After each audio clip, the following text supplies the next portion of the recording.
De la Polynésie aux Antilles, en passant par la Réunion ou encore Saint-Pierre-et-Miquelon, les Outre-mer comptent autour de 30 000 exploitations agricoles. Il y a exactement 8 ans, ici même, au Salon de l'Agriculture, Emmanuel Macron, alors en campagne pour l'élection présidentielle, s'exprimait sur son projet pour l'agriculture ultramarine. Nous avons besoin de développer l'agriculture beaucoup plus fortement dans nos territoires ultramarins. Parce qu'aujourd'hui, quand on regarde le problème bien connu du coût de la vie dans les territoires d'outre-mer, il est largement dû à la dépendance alimentaire et énergétique de ces territoires. C'est 90% d'énergie importée, c'est 90% d'alimentation importée, avec du coup des prix qui n'ont rien à voir avec la réalité des salaires. 8 ans après, la dépendance alimentaire des Outre-mer ne s'est pas améliorée, elle s'est même accentuée. En 2022, selon l'étude la plus récente, la Guyane importe 63% des aliments qu'elle consomme, Mayotte 65%. Les plus dépendants sont la Martinique avec 87% de produits importés et Saint-Pierre-et-Miquelon 98%. Ces 50 dernières années, les Outre-mer ont perdu une grande partie de leur autonomie alimentaire. Jacques Andrieux, le directeur de l'Office de développement de l'économie agricole d'Outre-mer, avance plusieurs explications.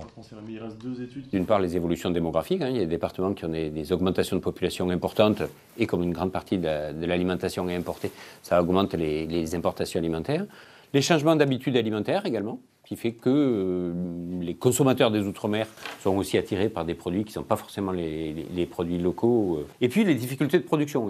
L'idée, c'est d'augmenter la production locale pour justement arriver vers une meilleure souveraineté alimentaire dans l'ensemble de ce territoire-là. Cette dépendance aux importations a des conséquences directes sur la vie chère. Les écarts de prix entre l'Hexagone et les Outre-mer se creusent. Des prix 42% plus chers en Guadeloupe, 40% en Martinique, 39% en Guyane, 37% à La Réunion et 30% à Mayotte.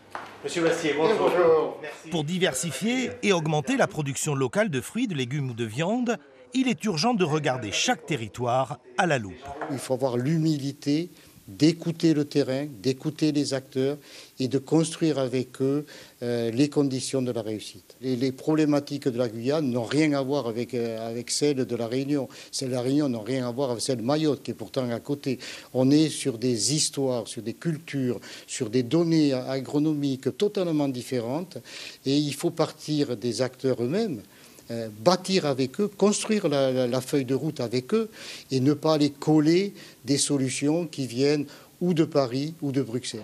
Depuis plusieurs décennies, la dépendance alimentaire des Outre-mer est renforcée par un modèle agricole intensif destiné à l'exportation avec des cultures hyper spécialisées comme la canne à sucre, la banane ou l'ananas. La production outre-mer est largement soutenue par l'Europe et la France à travers des aides spécifiques à l'éloignement et à l'insularité. L'an passé, 278 millions d'euros ont été versés aux Antilles-Guyane, à La Réunion et à Mayotte. Sur les 94 millions d'euros d'aide accordée à La Réunion, 70 à 75% sont allés directement à la filière de la canne à sucre. En Martinique, sur les 86 millions de subventions, 81% ont été dirigés vers la production de la banane. L'objectif est de répartir plus équitablement ces aides pour accompagner et développer une production plus diversifiée. L'une des solutions, c'est l'agroécologie, un équilibre harmonieux entre l'agriculture et l'écologie. Il faut aller vers autre chose que le modèle qu'on a suivi jusqu'à maintenant, qui était celui de l'agriculture conventionnelle intensive, pour passer à autre chose. Il est important de s'appuyer sur des principes, un socle de valeurs solide. C'est celui que nous fournit aujourd'hui, ce que l'on appelle la bioéconomie symbiotique et régénérative, et puis l'agroécologie. Mieux produire, mieux transformer, mieux distribuer et mieux consommer. Ce modèle, soucieux de l'environnement et adapté au changement climatique, est très prometteur.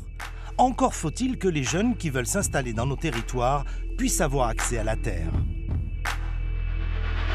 Un des leviers forts, c'est bien de préserver cette surface agricole. On voit que dans les territoires d'outre-mer, on a des villes qui grandissent, qui se multiplient. Le deuxième point, c'est bien l'accessibilité à ces terrains. Ce qu'on observe, c'est qu'il y a beaucoup de transmissions qui se font de père en fils, mais il y a très peu de personnes qui ont envie de faire de l'agriculture et qui aujourd'hui ont des grosses difficultés pour avoir accès au foncier. Outre-mer, la production locale ne couvre que 40% de la consommation. Si la Réunion, la Polynésie ou la Guyane progressent, la Nouvelle-Calédonie et Mayotte doivent reconstruire après la crise et le cyclone. L'autonomie alimentaire, un immense défi, la France devra y prendre toute sa part.